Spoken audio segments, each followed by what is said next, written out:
How's it going, guys? Phil here, and this is a review for the Tesion Pine Wood Pizza Peel.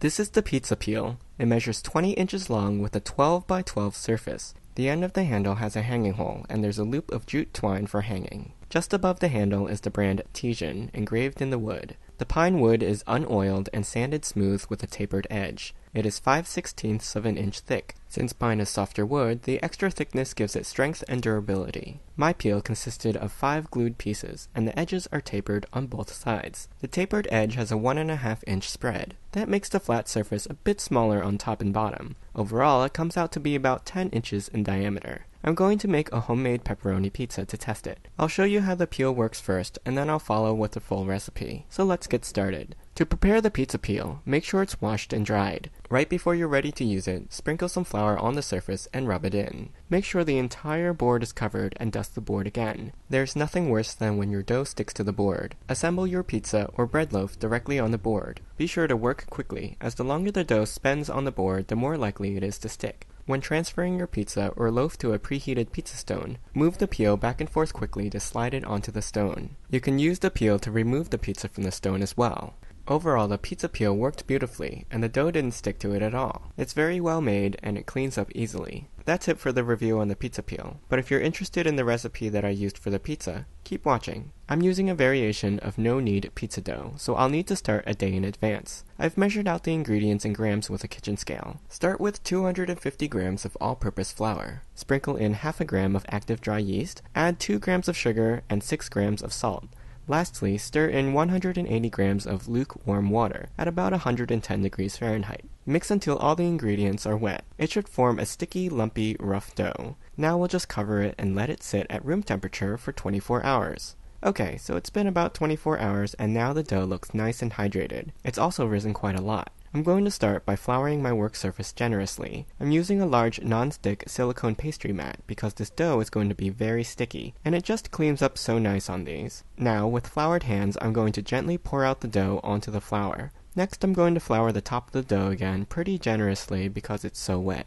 Now I'll cut it in half to make 2 pieces. Each one will make a 10 to 12 inch pizza pie. So let me set this one aside. And now with one piece, you're going to stretch it out by pulling one side and folding it back to the center. Then stretch out the opposite side and fold it back over the first. Turn the dough 90 degrees and then repeat on the sides that you haven't pulled. Pull out one side, fold it in, then pull out the other side and fold it in. Now I'm going to flip the dough over and pull the edges down towards the bottom to create a ball with a smooth top. If your dough is sticky or wet, dust it with more flour. Now that we have this smooth ball, place it smooth side up into a floured glass bowl so that it doesn't stick and cover it for 45 minutes to an hour to let it rise again. You'll do the same thing with the other half of the dough.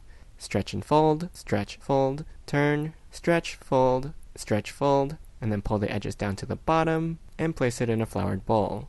While we're waiting for the dough to rise, put a pizza stone or pizza steel on the middle rack in your oven, and go ahead and preheat your oven to 550 degrees Fahrenheit. Once the oven is preheated, you'll want to wait at least 30 minutes to make sure the stone comes up to temperature before cooking on it. After the dough has risen for an hour, flour your work surface again, and the top of the dough if it looks wet. Carefully pour the dough out, trying to keep it in a round ball shape. Now deflate with your fingertips from the center outward.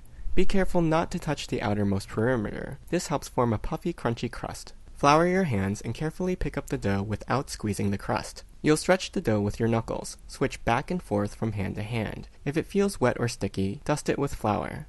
Let gravity do most of the stretching for you. As you switch hands, turn the dough a few degrees each time so you stretch around all sides. Try to keep the shape as round as possible. As the dough gets larger, you can use both hands on the same side and walk your knuckles around the pizza, just behind the crust. If your dough tears, don't worry. Just pinch the dough together and make sure the hole is sealed. Finally, carefully transfer your pizza crust to the peel, making sure the bottom is completely dry and floured. For the next part, you'll want to work quickly, so the dough doesn't get a chance to stick to the peel. Add your sauce sparingly. Too much sauce and it may release a lot of liquid, giving you a soggy crust. You should still be able to see some dough through the sauce. Now add the cheese. Now put your toppings on. I'm just going to add some pepperoni. Finish off with more cheese, and now it's time to test that the pizza will slide off the peel. Shake the peel gently forward and back and left and right to ensure the pizza is sliding freely.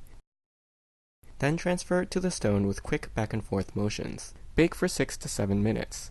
Our 7 minutes is up, and it's time to take the pizza out. Use the peel to remove the pizza from the pizza stone. It helps to have something on the opposite side as you slide under the pizza. Let the pizza cool down a bit before digging in. I definitely didn't wait long enough, and I burned the top of my mouth, but it was totally worth it. I hope you enjoyed this review. You can ask me any questions in the comments. I'll put a link to the product in the description below. Don't forget to subscribe to my channel, and join me next time.